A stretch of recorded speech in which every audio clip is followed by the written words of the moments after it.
I'm Serafina Giordano, the EU Commissioner of Finance, and I will be facilitating this session. Today we have Isabella Rossi, the EU Tech Commissioner, Sofia Romano, the CEO of Digitally, Lucia Esposito, the EU Minister of Education, and last but certainly not least, economist Elena Bianchi is here from Polytech. Before we get started with today's session, I would just like to bring everyone up to speed on the current economic situation in the EA. Russia's invasion of Ukraine has taken an enormous toll, both in terms of lives and destruction. The war has triggered a global supply shock, particularly in the food and energy markets. Fortunately, the mild winter of 22 has minimized the impacts on energy prices. Citizens in many countries have tightened their belts, and with the efforts of their governments to find alternative energy sources, the resilience of the euro area to the spillover effects of the war have been impressive. Let's look at the numbers. After a significant contraction in real GDP, both the EA and Italy rebounded in the third quarter of 2020 as economies relaxed some COVID restrictions. The economic impact of COVID continued to be felt throughout 2021, resulting in uneven growth. Growth did slow in 22, exacerbated by both the energy price shock and the continuing war in Ukraine. Looking ahead, Italy is projected to grow very slowly, 0.8% in 2023 and 1% in 2024, lower than the EA projections for the same time periods. The next slide shows a cross-section of growth in the first quarter of 2023 across the EA. Unfortunately, quarter one data only has 15 countries available within the EA. Notably, Portugal recorded the highest growth at 1.6%, while Lithuania contracted by 3%. Turning to unemployment, the good news is that unemployment in the EA has been slowly declining, and in March averaged 6.5%. Italy's rate leveled out in the second quarter of 2022 and currently sits at 7.8%. But it should be noted that it's still a full percentage point higher than the EA average.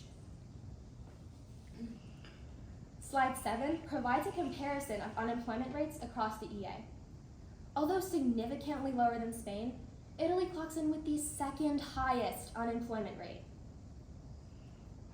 As we know, inflation is a primary concern across the globe. The average annual inflation rate hovered beneath 2% until the middle of 2021, and then rapidly escalated before peaking in October 22. Italy's trajectory followed a similar pattern, peaking in November. Although dropping, inflation still remains uncomfortably high across the EA. The latest estimates put inflation at 7% for the EA and 8.7% for Italy. Slide 9 shows April inflation rates across EA countries, ranging from 2.7% in Luxembourg to 15% in Latvia. In a recent address, ECB President Christine Lagarde warned that inflation is projected to remain too high for too long. She acknowledged that the ECB is committed to ensuring a timely return to the bank's price stability target of 2% over the medium term. At their last meeting on May 4th, the Governing Council of the ECB raised 3 key interest rates by 25 basis points to subdue inflationary pressures. Slide 10 shows the path of the rate hikes for the main refinancing rate over the past year. As we can see, the ECB began to aggressively respond to inflationary pressures starting in July of 22. Let's hope that this contractionary monetary policy cools demand for goods and eases upward pressures on energy prices without leading to a recession. Now, let's get to the business at hand, growth and the future of work in Italy. Isabella Rossi, would you like to start us off? Sure. Let's face it, we are the third largest economy in the EA, but truthfully, for years, we've been unable to keep pace with the technological demands of a competitive global economy. Technology like AI is the future of work, and Italy wants to be a part of that future. Today, I would like us to brainstorm ways that Italy can innovate for long-term growth and the future of work, so that we can become the economic powerhouse we were made to be. It all comes down to productivity. Increases in productivity are what ultimately drive economic growth. But as slide 12 shows, our productivity has not really improved over the past 2 decades. Well, why does that matter? Well, it impacts the standard of living. Slide 13 shows that per capita income has actually declined since 2000 and is significantly below other countries in the EU and OECD. When people are making less money, they're not spending it either. It's a vicious cycle. But before we dive deeper into our low productivity, let me make something clear. We just don't have enough people, period. As slide 15 shows, the largest labor force growth by 2030 will take place among those ages 65 and older. When this group leaves, there won't be enough new workers to fill their places, as the number of workers in their prime is expected to decline. Oh boy, I may have to think about moving my business, or at least start looking for people outside of Italy to fill my positions. So true. An aging population means that the size of Italy's labor force will keep decreasing, and as slide 16 shows, the OECD projects that by 2050, Italy's labor force will only be 80% of what it was in 2000. There are 2 main reasons for the decline. First is the decline in fertility. Slide 17 shows the decline in fertility over the last decade. Italy's rate is 1.25, far beneath the replacement level of 2.1 births per woman. This decline in fertility definitely has consequences. Not only will there be fewer workers to fill future jobs, but there will also be an increase in the dependency ratio, meaning that there will be more retirees per working individual. This puts additional stress on the level of social spending in Italy, since those retirees collect pensions. One thing that may be affecting women's decision to have children is a lack of childcare.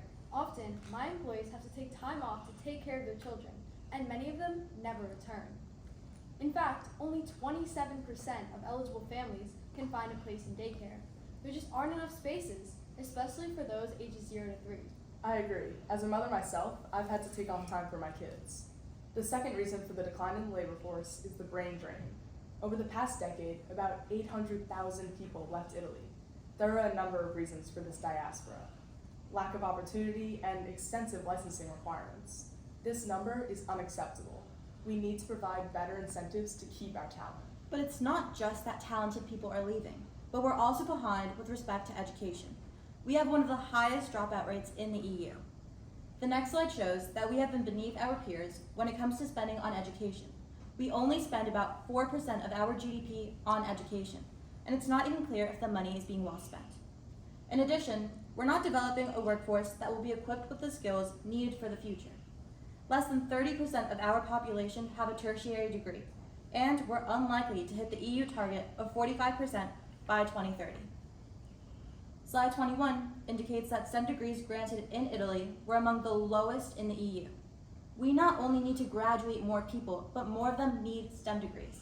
Truthfully, one of the main reasons students aren't graduating with STEM degrees is because they haven't been exposed to technology in primary and secondary schools. It's not only that schools lack tech integration, it's also businesses, the government, and the entire economy.